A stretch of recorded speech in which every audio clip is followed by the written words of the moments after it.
Hello everyone, I am Thalesh Shrivas from mission success classes. आप सभी का हमारे मिशन सक्सेस क्लासेस में स्वागत है। आज हम आप लोगों के लिए लेकर आए हैं बायोलॉजी का चैप्टर रेस्पिरेशन सिस्टम। यह जो चैप्टर है आपको आपके एसीएफ के एग्जाम तथा जो प्री निकाल चुके हैं सीजीपीएससी में उनके मेंस के एग्जाम में बहुत ही इम्पोर्टेंट टॉपिक के रूप में बताया जा रहा है। आपके लिए बहुत ही यूजफुल होगा, गारंटी है। अगर आप इस टॉपिक को पढ़कर जाएंगे हमारी वीडियो से देखकर तो जाहिर सी बात है आपका जो है सिलेक्शन एसीएफ में होने के चांसेस रहेंगे, क्योंकि अभी जो टॉपिक हम आपको कवर कराने जा रहे हैं उसमें से ही क्वेश्चन पूछे जाएंगे रेस्पिरेशन सिस्टम से। रेस्पिरेशन सिस्टम में हम आपको इसको बारीकी से बताएंगे ताकि इससे रिलेटेड अगर कोई क्वेश्चन बनता है तो आपसे छूटे नहीं। ठीक है, हम अधिक से अधिक चीज़ों को कवर कराने का प्रयास करेंगे। तो चलिए ज़्यादा समय न लेते हुए हम अपने वीडियो को स्टार्ट करते हैं। स्टार्ट कहाँ से होता है? रेस्पिरेशन सिस्टम, श्वसन तंत्र से। तो सबसे पहले देख लेते हैं जो पहला वर्ड है क्या, श्वसन, रेस्पिरेशन, वो होता क्या चीज़ है। तो जैसा कि आप सभी लोगों को पता है कि वर्तमान में क्या है, कि वर्तमान में क्या और भूतकाल में भी आप लोगों को पता ही है कि किसी भी प्राणी को इस जगत में जीवित रहने के लिए सबसे आवश्यक चीज़ है ऑक्सीजन। यदि ऑक्सीजन नहीं है किसी प्राणी के पास तो क्या वह जीवित रह सकता है? कदापि नहीं। अर्थात प्रत्येक प्राणी को क्या होती है? ऑक्सीजन की आवश्यकता होती है, और उसी ऑक्सीजन के जरिए वो क्या करता है, जो जटिल भोज्य पदार्थ रहते हैं उनको अपघटन करके या विघटन करके, ऑक्सीडेशन करके या विघटन करके वो क्या करता है, उसको ऊर्जा में परिवर्तित कर देता है। ठीक है, और यही प्रक्रिया क्या कहलाती है? श्वसन कहलाती है। अगर हम दूसरे शब्दों में बात करें तो श्वसन एक ऐसी प्रक्रिया है जिसके माध्यम से ऑक्सीजन को ऑक्सीडेशन करके क्या करते हैं, ऑक्सीडेशन कर ऑक्सीजन की उपस्थिति या अनुपस्थिति में जो जटिल भोज्य पदार्थ रहते हैं उन जटिल भोज्य पदार्थ को क्या करते हैं, विभिन्न एंजाइमों के नियंत्रण में उसका यूज करते हैं। ठीक है, जटिल भोज्य पदार्थ को विभिन्न एंजाइमों के नियंत्रण में यूज करते हैं। फलस्वरूप अब वह सरल जटिल पदार्थों में परिवर्तित हो जाता है। अब सरल जटिल पदार्थ क्या करते हैं, या तो कार्बन डाइऑक्साइड या फिर जल और कार्बन डाइऑक्साइड का निर्माण करते हैं, और इसमें क्या होती है, ऊर्जा मुक्त होती है। यह प्रक्रिया भी श्वसन तंत्र या श्वसन प्रक्रिया कहलाती है। और ये जो श्वसन तंत्र है इसमें होता क्या चीज है, तो श्वसन तंत्र ऊर्जाओं के आदान प्रदान या अंतर्निहित आदान प्रदान में तय करने वाली एक प्रक्रिया है। जब हम ऊर्जाओं का आदान प्रदान करते हैं, ठीक है, या गैसों का जो हम आदान प्रदान करते हैं वह प्रक्रिया क्या कहलाती है? श्वसन तंत्र कहलाती है। जैसा कि आप लोगों को पता ही होगा कि हम क्या करते हैं, ऑक्सीजन ग्रहण करते हैं और कार्बन डाइऑक्साइड क्या करते हैं, उसको निकालते हैं। तो यह प्रक्रिया क्या कहलाती है? श्वसन तंत्र कहलाती है। श्वसन तंत्र को समझने के लिए उसको 3 भागों में बांटा गया है। कौन कौन से भाग? बाह्य श्वसन, गैसों का परिवहन और आंतरिक श्वसन। कितने भागों में? बाह्य श्वसन, गैसों का परिवहन और आंतरिक श्वसन में।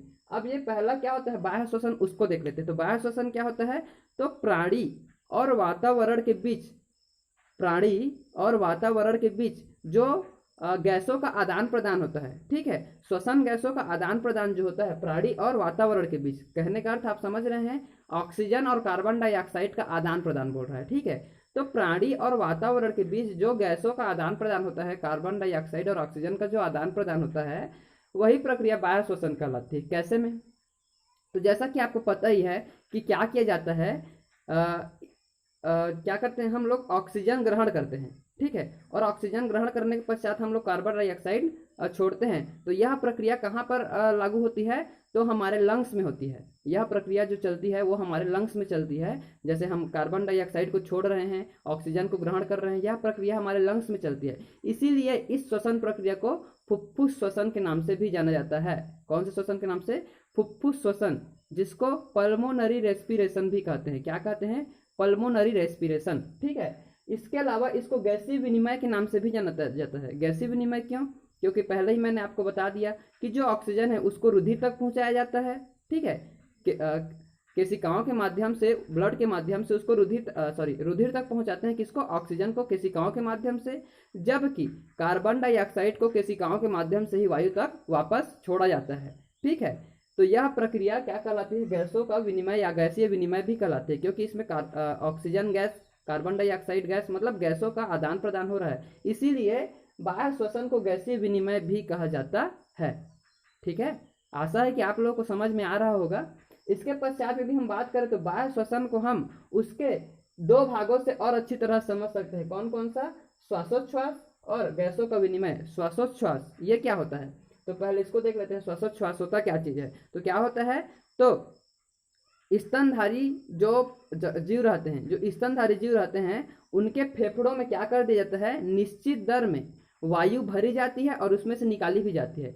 जो स्तनधारी जीव रहते हैं उनकी बात कर रहा हूँ, उनके फेफड़ों में वायु भरी भी जाती है और उनसे वायु निकाली भी जाती है। यह प्रक्रिया क्या कहलाती है? श्वासोच्छ्वास कहलाती है, जिसको हम सांस लेना कहते हैं। अब सिंपल भाषा में बात करें तो सांस लेना। ठीक है, अब सांस लेना तो आप लोगों को पता ही होगा, क्या करते हैं हम लोग, वायु अंदर ग्रहण करते हैं और फिर बाहर भी छोड़ते हैं, इसी को ही सांस लेना कहते हैं। तो वही प्रक्रिया श्वासोच्छ्वास कहलाती है। और इसको और कितने भागों में बांटा जा सकता है?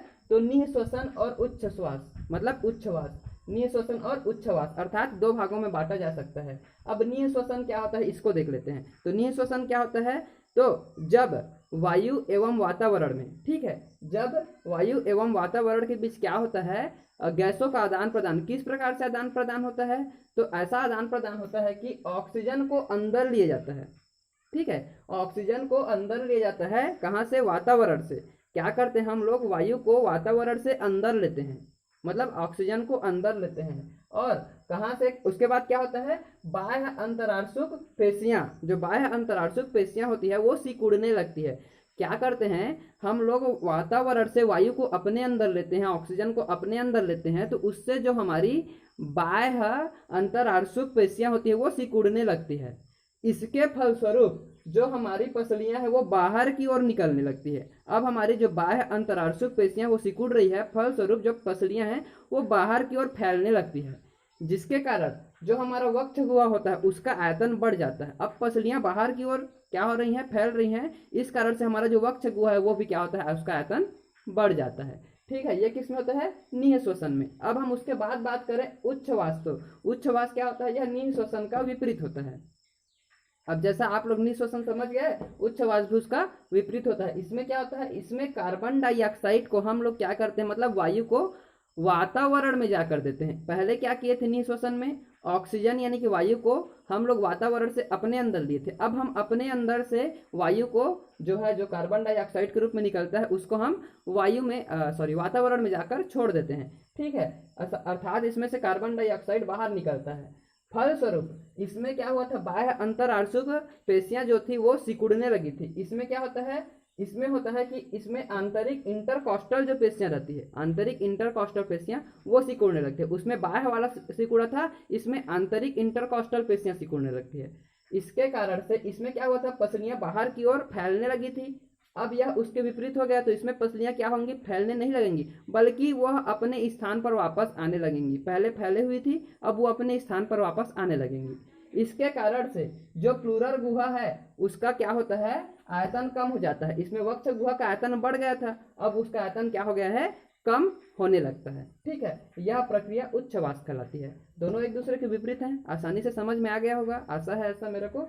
इसके बाद तीसरा पॉइंट आता है हमारा गैसों का विनिमय। अब ये गैसों का विनिमय क्या होता है, हमने यहाँ दो पॉइंट देखना था अभी, बाह्य श्वसन में श्वासोच्छ्वास और गैसों का विनिमय। तो दूसरा पॉइंट है गैसों का विनिमय। गैसों का विनिमय नाम से स्पष्ट है, गैसों का आदान प्रदान। तो कैसे प्रकार के आदान प्रदान करते हैं, तो इसमें क्या करते हैं, ऑक्सीजन को कोशिकाओं के दीवार से रुधिर तक पहुंचाया जाता है। ऑक्सीजन को कोशिकाओं की दीवार से रुधिर तक पहुंचाया जाता है, अर्थात बाहर से वातावरण से हम ऑक्सीजन ग्रहण करते हैं, उसको कोशिकाओं के माध्यम से रुधिर तक पहुंचाते हैं, ब्लड तक पहुंचाते हैं, ऐसा बोल रहा है। ठीक है, और उसके बाद कार्बन डाइऑक्साइड को जो कि इस रुधिर में रहता है उसको क्या करते हैं, कोशिकाओं के माध्यम से बाहर वायु में जाकर घोल दिया जाता है। ठीक, समझ में आया।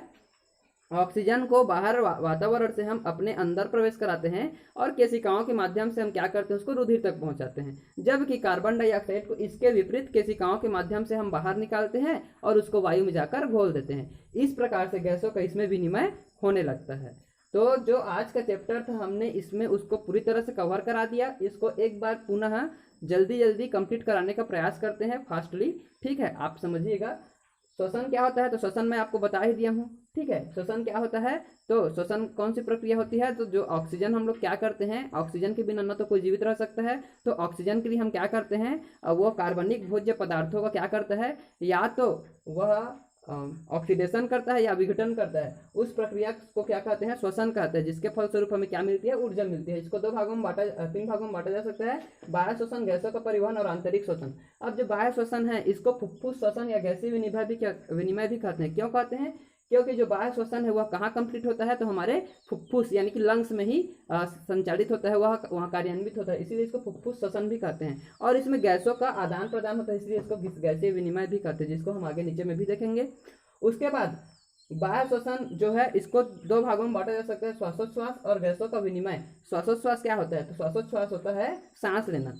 मतलब हम क्या करते हैं, बाहर से हम ऑक्सीजन लेते हैं और अपने अंदर से कार्बन डाइऑक्साइड छोड़ते हैं। जो सांस लेने की प्रक्रिया होती है वो क्या कहलाती है, श्वासोच्छ्वास कहलाती है, जो दो प्रकार में बांटी जा सकती है, निःश्वसन और उच्छ्वास। अब निःश्वसन क्या होता है, तो निःश्वसन में होता यह है कि इसमें से वायु जो है वातावरण से हम अपने अंदर लेते हैं, और अपने अंदर लेने के पश्चात हमारे अंदर जो क्या रहता है, बाह्य अंतरार्शक जो पेशियां रहती है वो पेशियां सिकुड़ने लगती है, फलस्वरूप जो पसलियां हैं वो बाहर की ओर फैलने लगती है, जिससे वक्ष गुहा का आयतन बढ़ जाता है। जबकि उच्छ्वास में क्या होता है, इसके अपोजिट कार्बन डाइऑक्साइड को क्या करते हैं हम लोग बाहर छोड़ते हैं, जिससे हमारे अंदर जो आंतरिक इंटरकास्टल जो पेशियां रहती है वो सिकुड़ने लगती है, फलस्वरूप पसलियां अपने स्थान पर वापस आ जाती हैं, और प्लूरल गुहा का जो आयतन पहले बढ़ गया था वो अब कम हो जाता है। इसके पश्चात देखे थे हम लोगों ने गैसों का विनिमय। तो गैसों का विनिमय क्या होता है, ऊपर मैं बता दिया कि गैसों का आदान प्रदान। ठीक है, इस प्रकार से हमने आज का जो प्रमुख टॉपिक है वो कंप्लीट कर दिया। इसके पश्चात जो अगला टॉपिक आएगा वो कहाँ से आएगा हमारे पास,